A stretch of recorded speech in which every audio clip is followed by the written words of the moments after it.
Hello. Please join me in my. Please join me while I have a meal. Mm.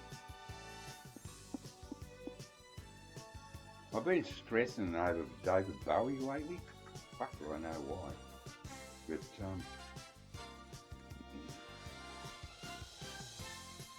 looks like a girl. I think this is his best album ever. I had the album, it was black and white cover instead of colour. And shit, this is a great album. You know, I'm not the world's biggest Bowie fan, but I keep stressing about it. I think, why? Is this better than Scary Monsters and Super Creep? And I think it is. Because the band he had on here, I'm pretty sure it's no, it's one of these early CDs with no information. I'm pretty sure it's Earl Slick and Carlos Alomar. This is the best band he ever had backing him up, apart from Spiders from Mars. Station to Station, Golden Years, Word on a Wing, that is so gorgeous. TVC15 is his first krautrock sound. Well, no, sorry, Station to Station is. And then on the old album, TCV15 was the first track on side 2. And they both had that sort of, what was going to happen next with the next album, low. I don't think Eno's on this. I just can't read it. It is too small. I think the reason why I thought Scary Monsters and Super Creeps was my favourite Bowie album was it has a very good sound.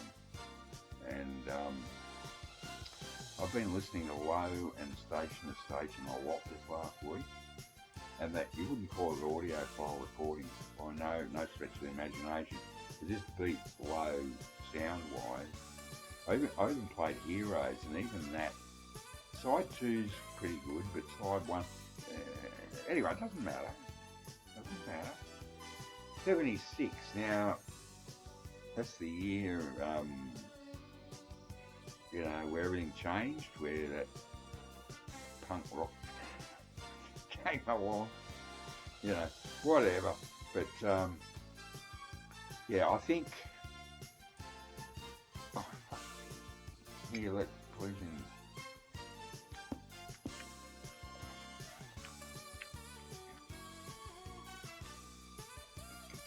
Too much chili.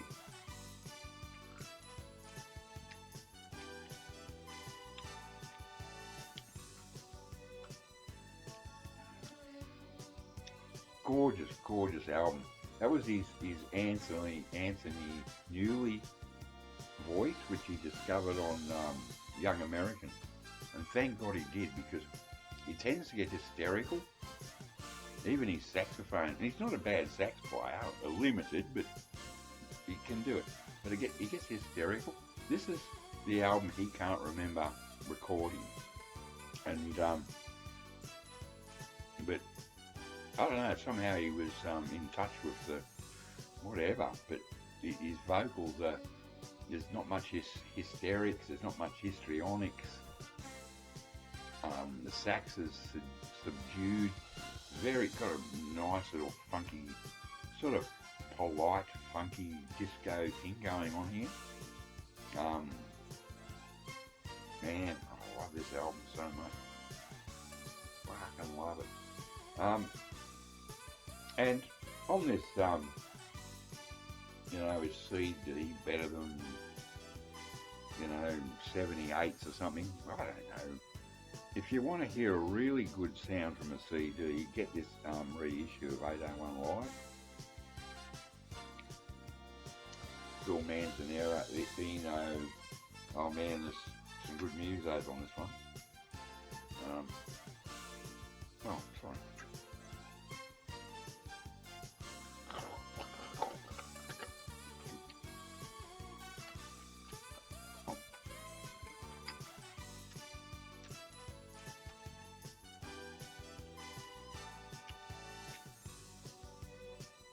Yeah, the bank. I had a chat with the bank on Monday. They've blocked my credit card.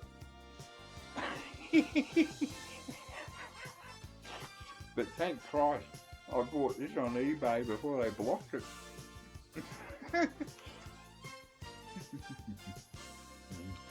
Their version of Tomorrow Never Knows on this is astonishing. You know, everyone goes, oh, the Beatles. Well, you know, I say fuck the Beatles too, but Tomorrow Never Knows is the first.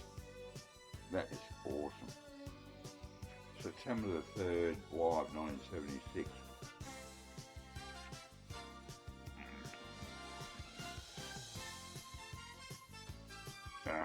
Can't be bothered, but there's a good drummer on this too, and Phil Manzanera is unreal on this. This sounds so effing great. It's got that slight funky disco thing as well going. I used to go to these punk gigs in Sydney in the late 70s, and I was like 10 years too old. I was probably in the late 20s. You know, the kids are in their early 20s or late teens. They had like a gang of rich kids who used to hang around with me because I was a pretty unusual person at the time, and people got out of my way. And I never got bugged by the punks.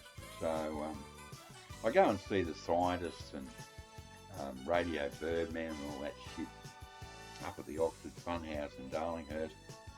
Yeah, it was fun. You know, it was good fun. You know, in the Funhouse.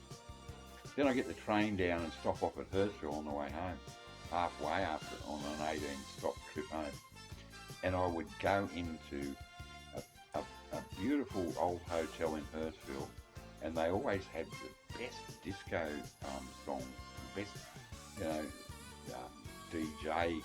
You'd go in there, and everyone, they were complete polar opposite of punks. They were not, the punks weren't my thing, and disco people ain't my thing neither.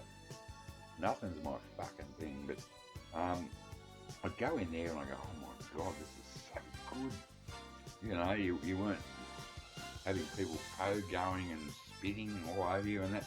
You go in there, they were all neatly dressed with huge lapels and stacked heels with bell bottoms that were that high above the shoes, and skin tight see-through shirts. That was a girl. No, it was a bloke. But it's just so good. It was like, it was so different, and I just go in and people left me alone in there too, so it was great. It was a good way to wind down for the final trip home, but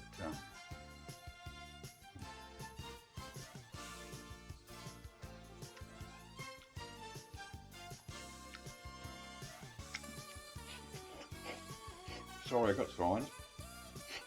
Fucking spring. And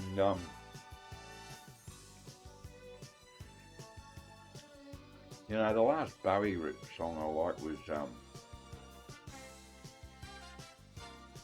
Let's Dance. I think it was Nile Rodgers. Yeah, pretty sure. And Bowie was living in Sydney in the early 80s, late 70s, on and off. And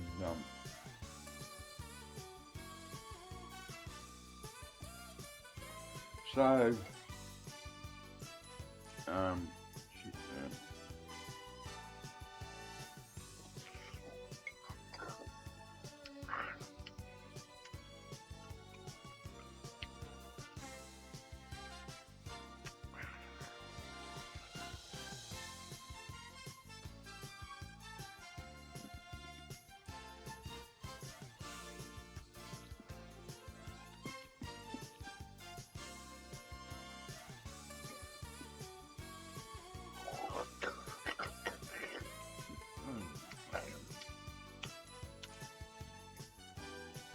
I never liked that band Taste with Rory Gallagher, you know.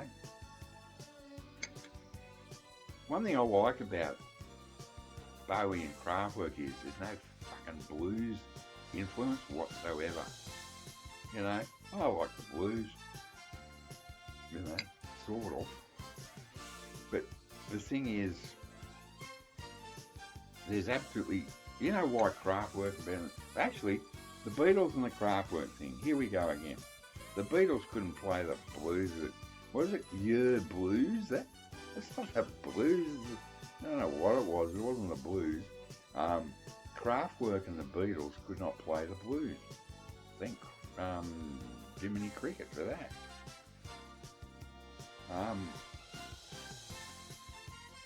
So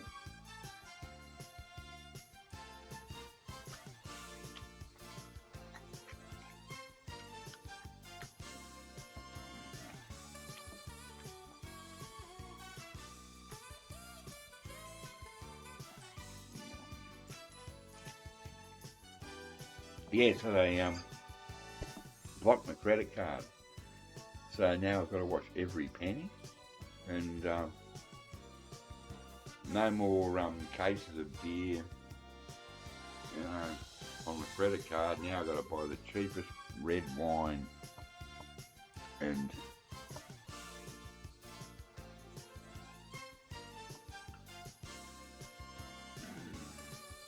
so that's it. All I can say is,